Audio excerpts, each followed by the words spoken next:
One of the most pro-Palestinian nations in the world is not an Arab or Muslim majority country. It's not even in the Middle East. Polls show Ireland has some of the highest support for Palestinians.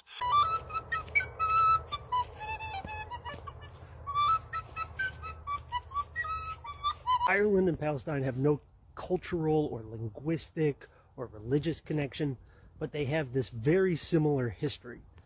And that's all it takes.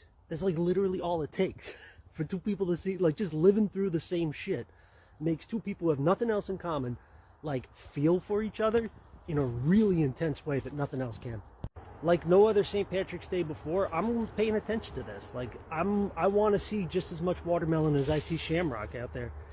And, like, in my mind, for, like, good reason, that's going to separate the people who are cosplay Irish, the Americans who are cosplay Irish, versus the Americans that are at least aware that, like, Ireland is a real place and my white ass was born here because of what happened back there. And I'm just some American. I'm not trying to make a claim to being, like, authentically Irish or something like that. I don't claim the phrase Irish American. I'm just an American. But I am saying that I am aware, like, I am understanding why I am here, how my family got here, and where I personally sit on the great big huge timeline that is planet Earth and the human species.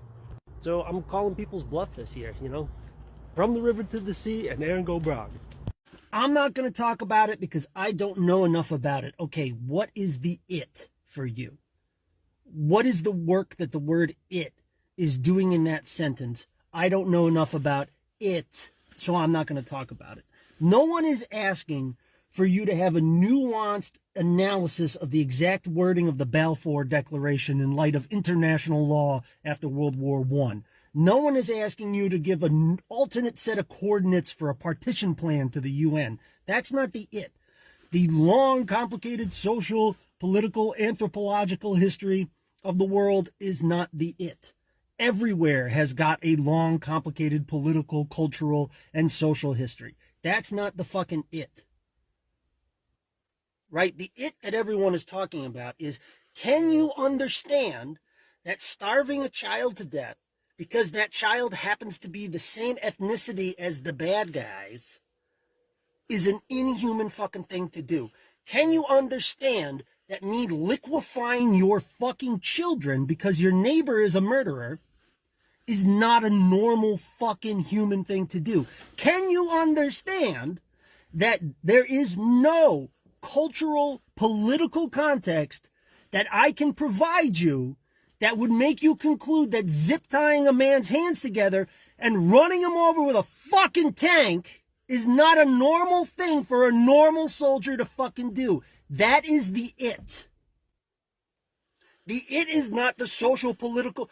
The it is, are you fucking horrified? Because if you're not, how can you call yourself a fucking human being, and how am I supposed to treat you like one? You know who else has got a storied and complicated political history is Russia and Ukraine. Where that border is between those two countries has moved quite a bit over the last couple hundred years, but I don't remember a single motherfucker saying, well, I don't want to say anything bad about that Vladimir Putin guy until I know a little bit more about the politics of the Donbass Prefectorate in 1957. You know where else has got a pretty wild fucking political history is the United goddamn fucking States.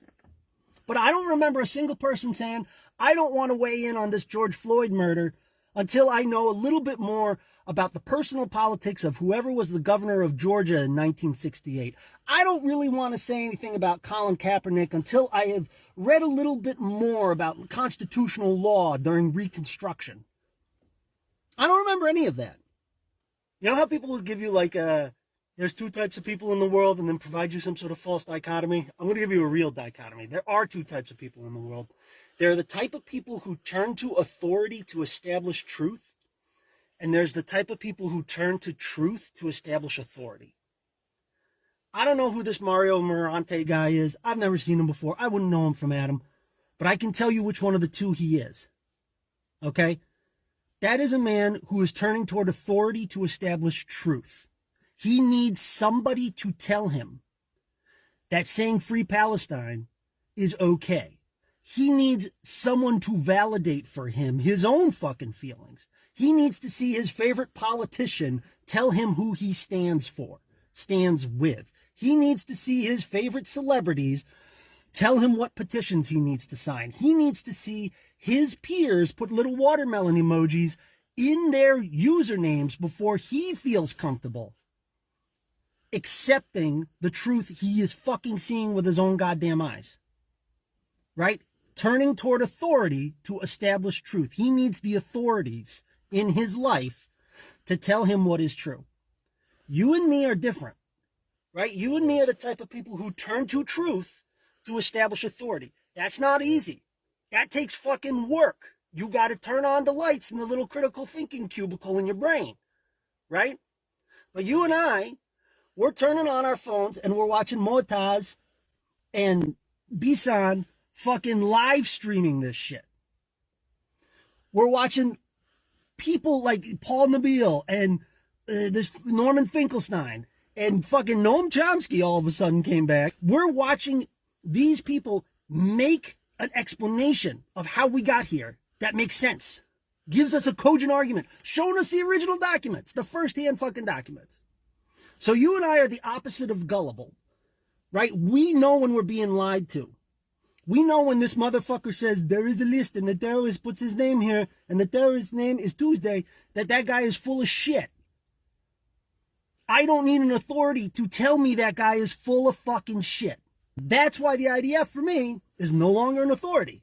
That's why Bisan and Motaz are an authority. That's why Paul Nabil is an authority. Because I can see what is true. And I have the fucking balls to accept that I know that. Ian Lynch is a member of the colossal Irish folk band called Lankum, and he also has a music podcast called Fire Draw Near. And he was given a song written by an anonymous writer who also was Irish called The Rocks of Palestine, and Lynch sings it as the closer of the most recent episode of his podcast. And I'm telling you, it is the most brutal, goes the hardest piece of art, culture, writing, poetry, song, that whatever, that I have heard in the English language about Gaza since October the 7th. This song is brutal. It knocked me out of my fucking chair. You cannot hear it on TikTok. You cannot hear it on Twitter. I found a very small snippet of a different recording of the song over on YouTube. If you want to hear this whole song, you have to go find the episode of this podcast. And over in the USA, there is genocidal Joe, who says he wants to harvest peace, but that is all he sows. He wears the tree leaf shamrock, but he ain't no kin of mine. For no Irishman would e'er defile the rocks of Palestine.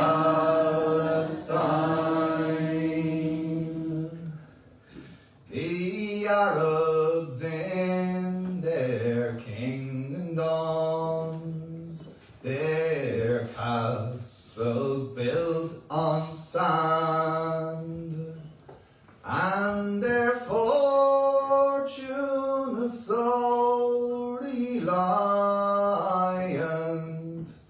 on the guns of Uncle Sam.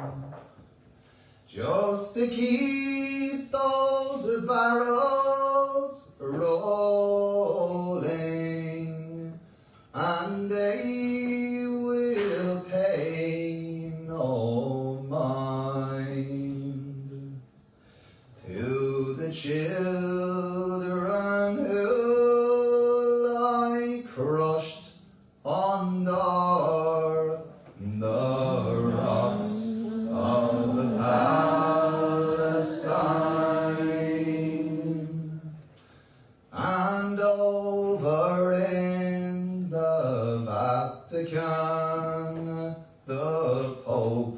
has had his say.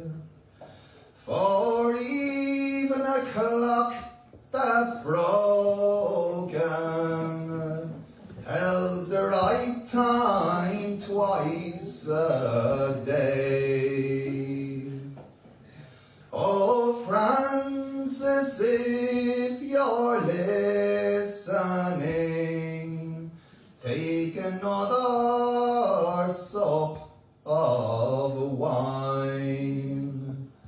Will you say another prayer for the rocks of the Palestine? For Christian, Jew, or Muslim, it makes no odds to me. Equal rights for those who live from the river